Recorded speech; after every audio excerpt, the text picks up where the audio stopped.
Hello everyone, and welcome back to your daily government and financial news update. In today's video, we'll be discussing the latest sales pitch by House Republicans led by Kevin McCarthy, going over why Americans should vote for them to once again take back the House. We'll also, of course, be going over President Biden's response to McCarthy's speech and why he believes that Democrats deserve another 2 years of control in Washington. Other than that, I'll also be going over why now, more than ever, may be the perfect time for huge changes to Social Security to take place, and why it would make historic sense for them to get something done within the next few years.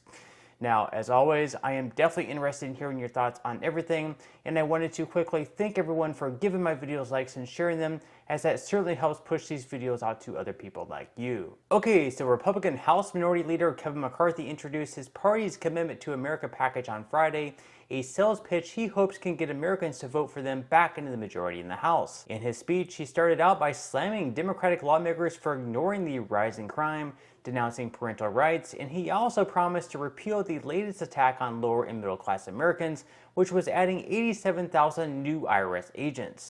If you trust us, hold us accountable. We're putting it out to the entire country. This is what we'll do. But on that very first day that we're sworn in, you'll see that it all changes. Because on our very first bill, we're going to repeal 87,000 IRS agents.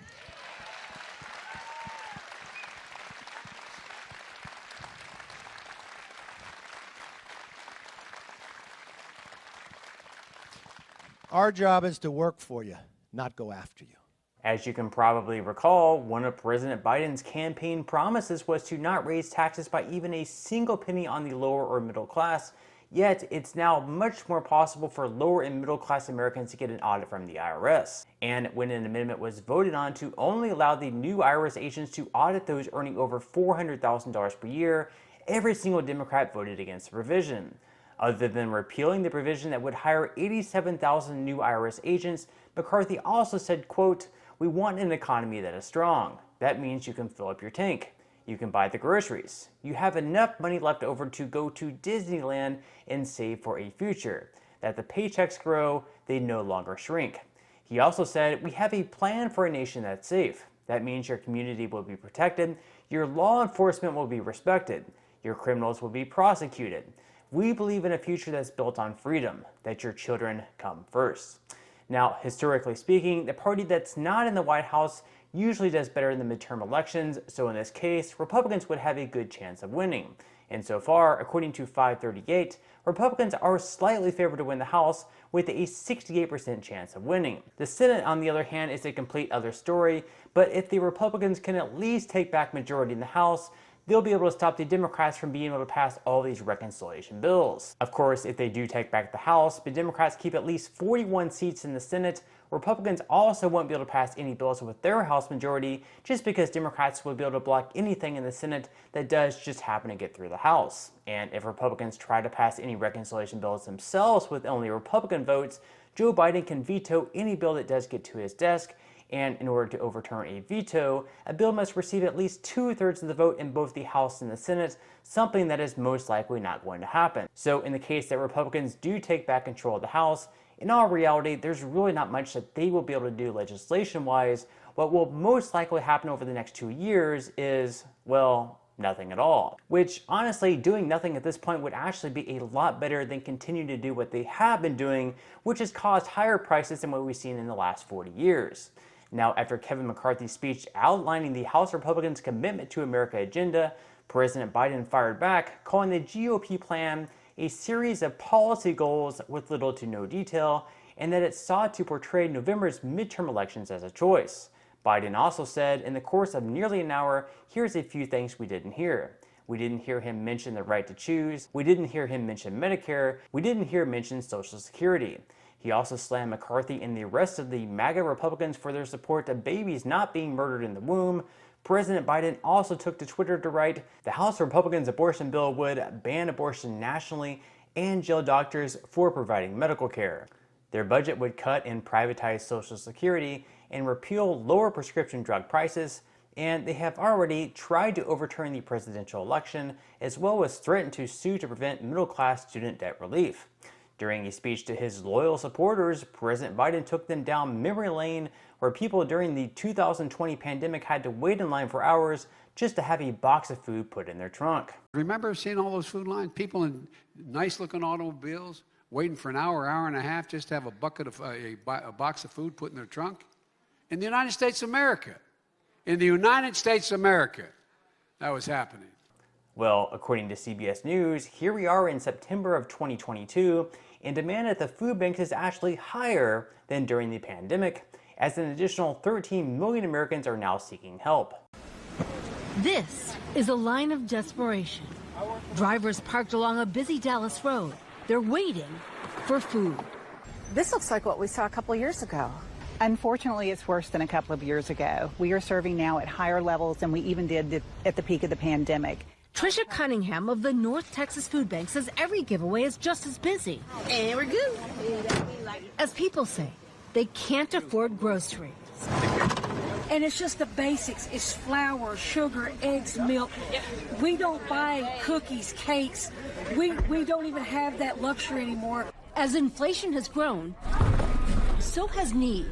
1 in 6 Americans relied on food banks last year. That's 53 million people, compared to 40 million pre-pandemic.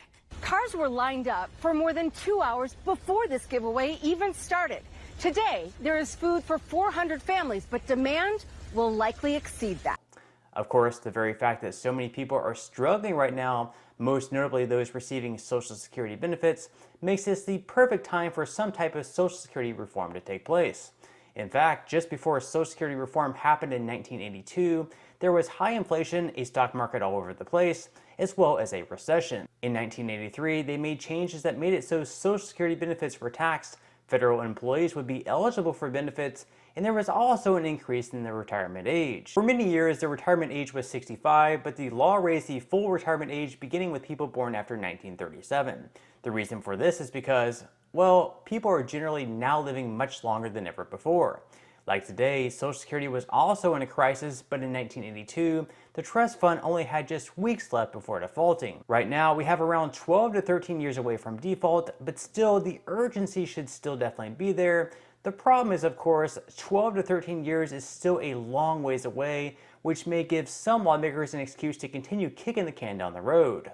All in all, Social Security is a bipartisan issue though, with both Republicans and Democrats hoping to keep the program around and also relying heavily on it during retirement years. But considering these solvency issues, in addition to many people not being able to keep up with the cost of living due to all the extra inflation, lawmakers really need to act soon. And right now, they do have a couple of different bills in Congress, both of which would increase benefits, one of them as much as $200 per person. To do this, they would make people who earn over $400,000 per year start paying the 6.2% in Social Security tax once again, a tax that's currently capped at $147,000. Some other ideas that have been thrown around in order to solve the solvency issue is to raise the age in which people can receive their full retirement benefits. Back in 1983, as I mentioned before, the age was moved from the age of 65 up to the age of 67. It looks like, though, if Republicans do regain control in the House, Democrats and Republicans will need to reach a deal on a bipartisan basis if they wish to get anything done over the next 2 years. Regardless, next month, those on Social Security benefits will at least know how much of an adjustment they'll be receiving, as on October 13th, the official number will be released. And right now, most estimates are right around an average increase of $150, which would be a bump of $1,800 on a yearly basis. Again, we won't know any of these numbers for sure until next month on the 13th, so I'll definitely make sure to keep everyone updated. But on that note, I'm going to go ahead and wrap up this video. But before you go, if you would like to receive up to 12 free stocks and $5 worth of Bitcoin, in the comment section below, I will leave a link where you can receive just that from my partner in Webull. And even if you don't feel like investing at this time for whatever reason, once you receive the free stocks, what you can always do is just sell them for what they're worth and then transfer that money right back to your bank account. So in total, you should be receiving a value of at least $50 or more. Some people have received over $3,000 in the past. So really, you can think of this as just some free extra money with just a few minutes of work. But once again, I hope everyone has a great rest of their day, and I'll see you in the next video.